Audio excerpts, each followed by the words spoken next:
Pak, sorry maaf saya ambil tentang logistik dulu, maaf Pak ya. Yeah. Kita tahu bahwa growth kita 5,2%, kuartal 2, kuartal 3 5%. Nah, tapi banyak orang merasa itu enggak based on solid growth, ya. Nah, BPS bilang bahwa meskipun pembeli motor turun, pembeli mobil turun, kemudian dan berbagai hal menunjukkan sesuatu yang tidak solid untuk growth 5%, tapi dia bilang bahwa mobility-nya naik kenceng.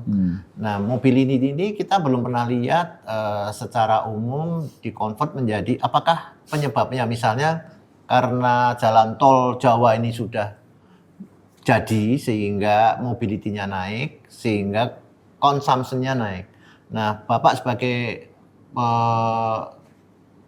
pengguna lah ya, misalnya logistik itu butuh jalan tol yang lancar akan menaikkan. Kira-kira pengalamannya gimana? Apakah memang ada pertumbuhan yang lumayan antar kota sehingga mobility-nya naik sehingga growth ekonomi kita naik? Ya. Jadi kalau kita lihat di Trans Jawa ya Pak ya. Trans Jawa itu sebenarnya one way. Jadi barang-barang yang adanya di Jakarta keluar sampai ke Banyuwangi, Surabaya gitu kan one way. Baliknya itu kosong. Nah itu yang membuat cost dari logistik kita mahal. Nah artinya apa? Di daerah tempat tujuan itu industrinya belum berkembang sehingga barangnya nggak bisa ada yang dikirim ke Jakarta gitu. Nah yang di Jakarta ini karena open ya, sehingga import juga banyak. Barang-barang yang dijual lewat e-commerce itu kan banyak juga dari Cina. Nah itu kalau kita lihat kayak di Kapuk gitu, itu gudang-gudangnya penuh. Nah itu yang mobilitas. Nah yang kedua, kalau kita lihat sentralisasi daripada yang tadi Bapak cerita mengenai pertumbuhan, kemacetan segala macam, itu terjadinya hanya di kota-kota besar. Jadi kalau di daerah kecil, second tier city, itu perkembangannya nggak begitu maju. Tapi kalau kita lihat pertumbuhan ekonomi kan dihitung total, tetapi pemerataannya nggak terjadi. Jadi kalau kita sekarang keluar aja, macetnya luar biasa Pak. Tapi itu kan berarti ekonomi kita, makanya ekonomi kita jalan gitu, ya kan? Somebody have to pay the fuel kan. Nah kalau nggak ada income kan dia susah gitu kan. Nah dengan adanya mobilitas tadi, sebenarnya ekonomi kita juga berkembang. Cuman angka 5,2%, saya juga nggak berani confirm. Makanya saya kalau mau lihat ekonomi itu kan angka, ya kan.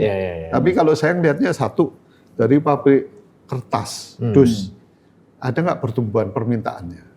Kalau pabrik dus atau packaging, itu kan sumber segala barang harus di packaging, ya kan. Yang kedua lihat di pelabuhan, pelabuhan kita itu penuh apa enggak, gitu kan. Yang kontainer keluar masuk gitu.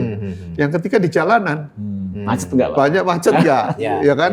Truk gitu. Makanya mobilitas tadi dibilang, Bapak bilang mobil baru naik segala macam, ya lihat mobilitas. Nah, mobil baru kenapa bermasalah? Karena orang melihat bahwa ya lo ekonomi lagi susah, saya nggak berani mobil baru, mobil yang lama saya pakai, hanya maintenance saja. Nah itu sehingga populasi mobilnya nggak nambah tapi tetap macet gitu. Gitu. Tadi dibilang bahwa itu satu arah ya dari Jakarta ke daerah lah. Tapi kalau kita lihat persamaan bahwa sama-sama dulu tidak ada tol, sama-sama one way, dengan sekarang ada tol, kira-kira speednya atau apanya berubah nggak? Berubah. Kalau dulu kan bisa 2-3 hari ke Surabaya. Sekarang mungkin cuma sehari udah nyampe. Ini mungkin bisa nggak dikatakan bahwa ini sebetulnya yang meningkatkan mobility yang meskipun pemerintah tidak secara gamblang pernah menghitung sebenarnya impact jalan tol itu seperti apa sih dalam angka-angka ekonomi? Ya itu yang belum dihitung, tapi manfaatnya kita rasakan. Walaupun tidak bisa dihitung, tapi dirasakan. Bahwa orang kalau ke sekarang cuman problemnya kan kayak airline aja yang terkena. Jadi kalau ke Semarang orang sekarang bawa mobil, ya kan? Nah itu juga mempengaruhi mobilitas gitu.